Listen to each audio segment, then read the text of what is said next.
নমস্কার, সবাইকে নীল ষষ্ঠীর শুভেচ্ছা। ভোলা মহেশের জন্য সবাইকে ভালো রাখে। আমি ভোর 4টের সময় গিয়ে পুজো দিয়ে এসেছি, সে ভিডিও আপনাদের সাথে একটু পরে শেয়ার করছি। এখন আমার ছেলে বাড়ির ঠাকুর এবং বাড়ির পাশের মন্দিরে জল ঢাললো, সেই ভিডিওটা আপনাদের সাথে শেয়ার করছি। কেমন লাগলো অবশ্যই জানাবে। আর ছোট ছেলে যেমন পেরেছে তেমন করেছে, দেখুন আপনাদের কেমন লাগে আমাকে জানাবেন।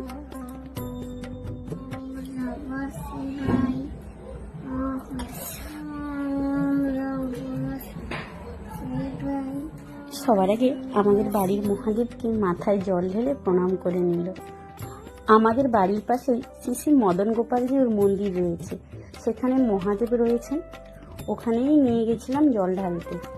ওর মন্দিরের ওপর কিছুতেই হাতটা পাচ্ছিল না, তাই ঠাম্মু কোলে তুলে নিয়ে মন্দিরের ওপর তুলে দিল, তারপর ও জলটা ঢালতে পারলো।